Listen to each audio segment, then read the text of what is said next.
Truck driver gunned down at car wash in St. Andrew. The St. Andrew South police are investigating the murder of a man at a car wash. Gunned down was 45-year-old Damien Simmet, a truck driver of Nannyville Gardens.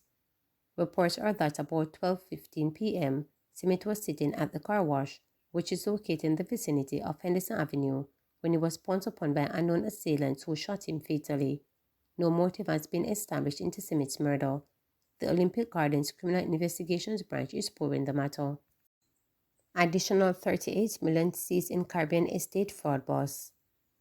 Police have seized an additional Jamaican $38.3 million during a secondary search on Saturday of the premises in Caribbean Estate Portmore in St. Catherine. The operation was reportedly carried out on a property on St. Vincent Boulevard, where officers previously recovered approximately Jamaican $50 million an undisclosed amount of US and British pound currencies for high-end vehicles, as well as 2 firearms. 2 people were arrested in connection with the seizure. Saturday's operation, which took place between 11:30 a.m. and 7:10 p.m., was led by detectives from the National Strategic Anti-Gang Division, with support from the Major Organized Crime and Anti-Corruption Agency MOCA, the Financial Investigations Division FID, and the Caribbean Search Center. During the search, investigators also reportedly recovered 2 electronic devices, a currency counting machine, financial documents, luxury receipts, and design handbags. The suspects and their attorneys were present during the operation, police stated. In addition to the house search, previously searched motor vehicles were inspected, and further financial documents were found within the vehicles were taken for investigation. Lawmen stated these developments are expected to bolster the ongoing probe. Investigators have confirmed that the scope of investigation has expanded beyond what was suspected to be lottery scamming activities. Charges against the suspects are expected to be laid in the coming days as the investigation progresses. Police constable succumbed to injuries following St. James hit and run. The police constable who was critically injured in a hit and run earlier this month has succumbed to his injuries. Police confirmed that Constable Linford Cardinal passed away at the hospital on Sunday morning. Cardinal was injured during a roadblock operation on the Granville Main Road in St. James on Friday, October 14. Reports indicate that an officer signaled a white Toyota Probox to stop. The vehicle slowed down but then accelerated, hitting the constable and sending him over a precipice estimated to be 50 to 70 feet deep. The constable was rescued from the precipice in an unconscious state. He was taken to hospital by members of the police team, where he was admitted in serious but stable condition. Constable Cardinal suffered multiple brain injuries and was in intensive care before being transferred to Falmouth Hospital, where he later died. The St. James police named Dylan Reed, also known as Bulby and CJ, as a suspect in the hit and run.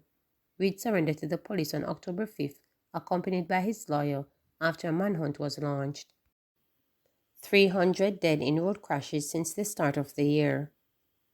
300 persons have died in road crashes since the start of the year.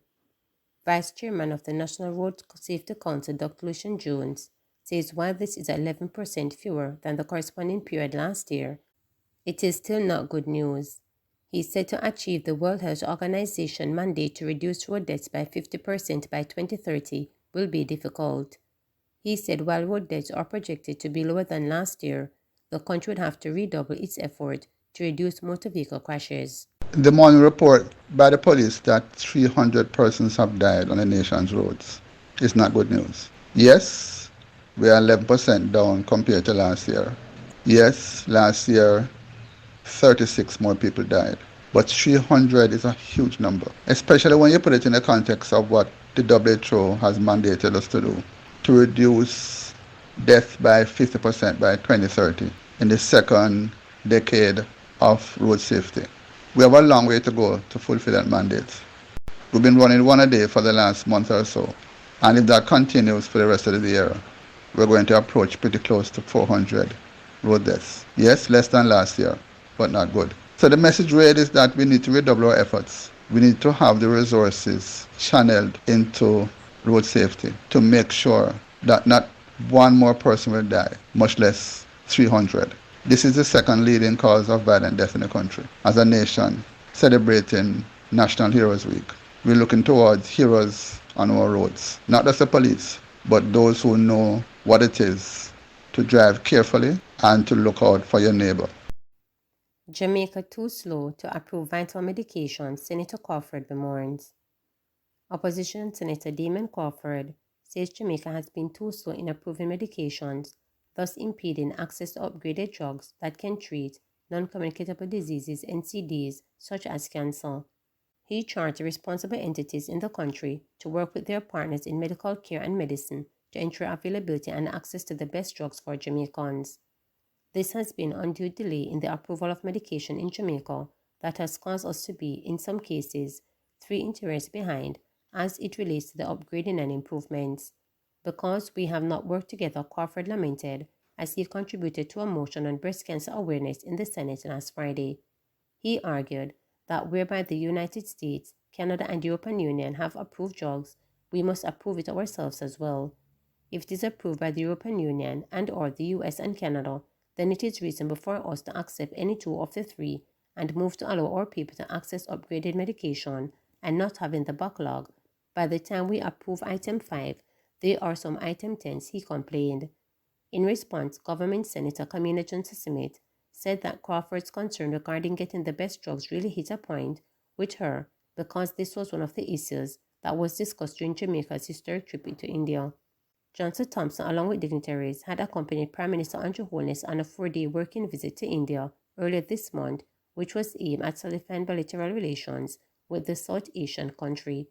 She said part of the discourse between the countries was on how we can get better access in a government-to-government relationship to groundbreaking pharmaceuticals that can leapfrog in the treatment of cancers, including a particular breast and prostate cancer, which are the most prevalent in women and men here respectively.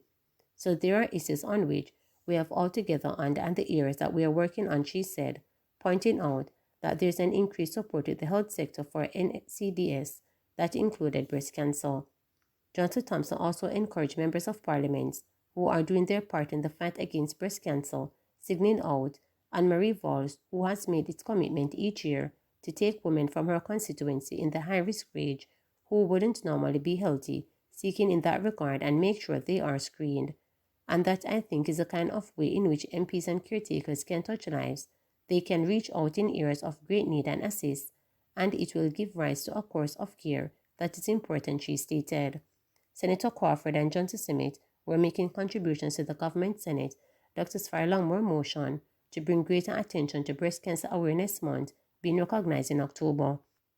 Dr. Longmore, who is this year making 5 years since she completed treatment for breast cancer, said she is in her 5th year of remission and described herself as a thriver.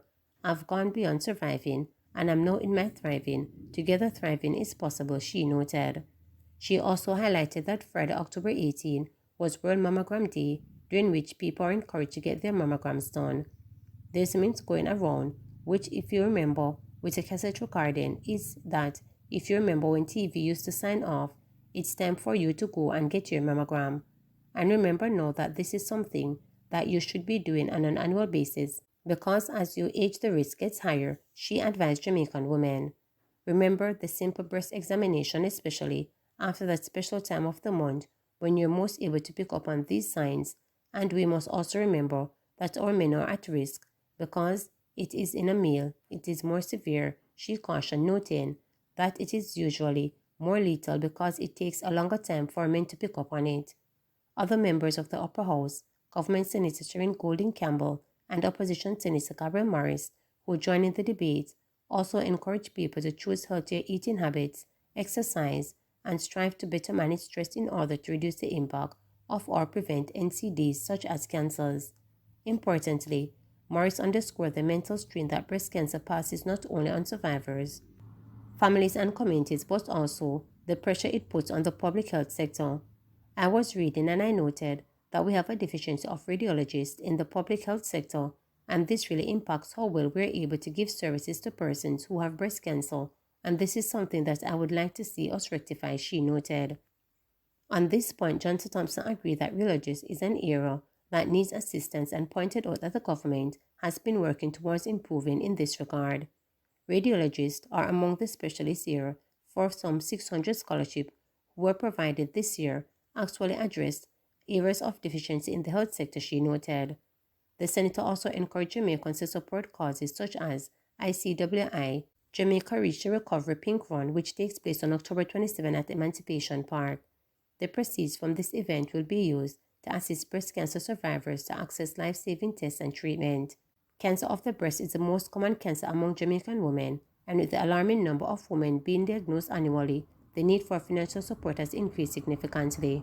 Remember to subscribe, like, share, and click the notification bell for daily updates.